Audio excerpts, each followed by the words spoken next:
100 మంది రాని నేను ఇమ్మాన్యుయల్ సైడే నుంచుంటానని చెప్పిన ఏకైక వ్యక్తి తను. అండ్ నేనైనా సరే 100 మంది రాని నేను ఆమె సైడే ఉంటానని చెప్పిన ఏకైక వ్యక్తిని.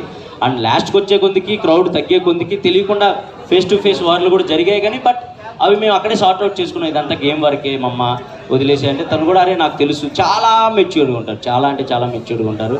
సో అది నాకు బాగా ఇష్టం. పాజిటివ్ నెగిటివ్ అసలు ఏం ఆలోచించలేదండి. నాకు సంజన గారి హౌస్లో ఉండాలి, ఆమెతో కలిసి నేను గేమ్ ఆడాలి, ఇదే ఉండేది. నా ఫ్యామిలీ వీక్ దాకుండా మీరు ఫస్ట్లో ఉన్నారు, నా ఫ్యామిలీ వీక్ దాకా ఫస్ట్లో మీరే ఉన్నారు. కానీ చూసుకుంటే ఫ్యామిలీ వీక్ తర్వాత మీ గేమ్ ఎక్కడ చేంజ్ అయింది అనుకుంటున్నారు? ఇక్కడికి వచ్చిన తర్వాత బయటకు వచ్చిన ఫ్యామిలీ వీక్ తర్వాత అంటే ఫస్ట్ ఆఫ్ ఆల్ నేను గేమ్ చూసుకోలేదు, వచ్చిన తర్వాత అంత టైం లేదు, ఎపిసోడ్స్ ఏం చూడలేదు. ఫ్యామిలీ వీక్ తర్వాత నా గేమ్ ఎక్కడ చేంజ్ అయిందో నాకు అర్థం, అంటే నేను ఎక్కడ చేంజ్ చేయలేదు. నేను ఫస్ట్ వీక్ నుంచి ఎలా ఉన్నానో ఫ్యామిలీ వీక్ తర్వాత కూడా అలాగే ఉన్నాను. కాకపోతే మా అమ్మ వచ్చి ఒక మాట అంది, నువ్వు హీరోలా బయటికి రావాలి అని అంది. అంటే ఎవరైనా అదే కోరుకుంటారు, గెలవాలనే కోరుకుంటారు. సో గెలవడానికి ఏం చేయాలి? గెలవాలంటే గేమ్లో ఎక్కువసేపు ఉండాలి, మనల్ని మనం కాపాడుకోవాలి, అదే చేసుకుంటూ వచ్చాను. నేను ఎక్కడ తగ్గించలేదు నా గేమ్ కానీ నా ఫన్ కానీ. ఒకవేళ చూసుకుంటే 15th వీక్లో కూడా నేను స్కిట్లు చేసిన రోజులు ఉన్నాయి.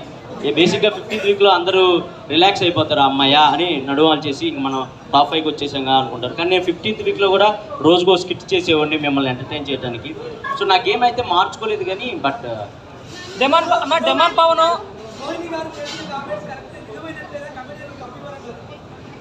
ప్రభంజనం వెళ్ళేలోపు చెప్తానమ్మా. ఇప్పుడే యాడ్ చేశారు అనుకో, వాయిస్ పోయింది అనుకో, మళ్ళీ సంజన గారిలా చేయాలి నేను.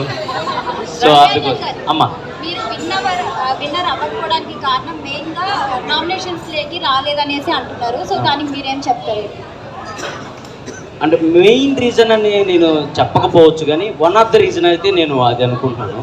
ఎందుకంటే నామినేషన్స్లోకి రావాలి అని నాకు కొన్ని వీక్స్ గడిచిన తర్వాత అర్థమైంది, ఓ నామినేషన్స్లోకి వస్తేనే ఓట్ బ్యాంకింగ్ అనేది క్రియేట్ అవుతుంది, అప్పుడే మనకు అలవాటు పడిపోయి జనాలు ఓట్లు వేస్తారని. బట్ నేను ఎప్పుడూ నన్ను నామినేట్ చేస్తారని భయపడేవాడిని కాదు, కానీ వేరే వాళ్ళని నామినేట్ చేయాలంటే చిన్న బాధ వేసేది. ఎందుకంటే వాళ్ళతో కలిసే కామెడీ చేసేవాడిని, వాళ్ళతో కలిసే వంటలు ఉండేవాడిని, వాళ్ళతో కలిసే ఫన్ క్రియేట్ చేసేవాడిని. అలా ఉండి ఒక్కసారిగా వీకెండ్ రాగానే వాళ్ళని మీరు ఇది చేశారు, మీరు ఈ తప్పు చేశారు అని వాళ్ళని ఏలెత్తి చూపించాలంటే నాకు ఎక్కడో చిన్న మొహమాటం ఉండేది, అంటే చిన్న భయం బాధ అనిపించేది. అంటే నేను పక్క వారిలో తొందరగా తప్పులు ఎతికే క్యారెక్టర్ కాదు నాది. సో దానివల్ల కూడా నాకు మైనస్ అయింది. నేను ఎక్కువ తప్పులు ఎతికేవాడిని కాదు ఎవరిలో, సర్లే మనోలే కదా ఏదో ఆడుతున్నారు కదా అలా వదిలేసేవాడిని. సో అది కూడా నాకు కొంచెం మైనస్. తనుజ మంచి అమ్మాయి, చాలా గుడ్ పర్సన్, బాగా ఆడింది గేమ్, మంచిగా రన్నరప్ అయింది. So happy and super game ఆడింది మంచిగా. వెళ్తామండి కొంచెం ఈ పేమెంట్లు అయిపోతాయి. కళ్యాణ్ గారు గెలిచారు కదా, ఎలా అనిపిస్తుంది?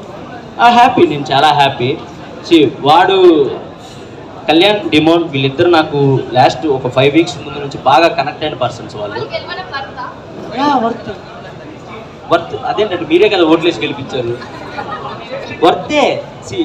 నేను 3rd వీక్ 4th వీక్ నుంచి అనుకుంటా హౌస్లో ఉన్న ప్రతి ఒక్కరికి చెప్పేవాడిని, ఈ సీజన్ విన్నర్ అయినా అవ్వకపోయినా ఈ సీజన్లో ఉన్న ప్రతి ఒక్కరు విన్నర్ వర్తే. బికాస్ ఈ సీజన్లో అన్ని ట్విస్టులు జరిగాయి. ఎందుకంటే నేను గెలుస్తానని నేను అనుకుంటా మనసులో, బట్ నేను 4th ప్లేస్ వస్తానని నేను అనుకోలేదు కదా. సో ఈ సీజన్ ఏదైనా జరగచ్చు అనే మైండ్ సెట్లోనే ఉండే నేను. నాకు ఎవరు గెలిచినా ఓకే. వాళ్ళిద్దరిలో ఒకళ్ళు నా ఫ్రెండ్ ఉన్నారు, ఇంకొకళ్ళు నా తమ్ముడు ఉన్నాడు.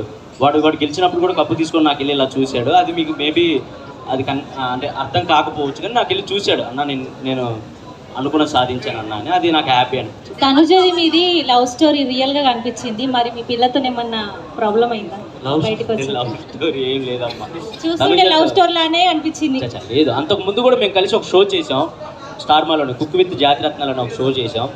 సో ఆ బాండ్ మేము ఫ్రెండ్స్గా ఆ బాండ్ అనేది కనపడాలి అని జనాలు ఎంటర్టైన్ చేయాలని ఏదో చిన్న ఫ్లటింగ్ డైలాగ్స్ అంతే, అంతకుమించి ఏమి. డెమాన్ పవన్ మాట్లాడుతూ మొన్న చెప్పారు, నాకు ఇమాన్యుయల్ అన్న ఉంటే కదా స్ట్రెస్ రిలీఫ్ నాకు, సో ఇంకా ఫస్ట్ నుంచి మా బాండింగ్ ఇంకా ఉంటే బాగుండేది అని చెప్పేసి అన్నారు రీసెంట్గా బయటకు వచ్చినప్పుడు. మీరేమంటారు? నేను కూడా అదే అన్న, హౌస్లో ఉన్నప్పుడు కూడా నేను అదే అన్న. డెమాన్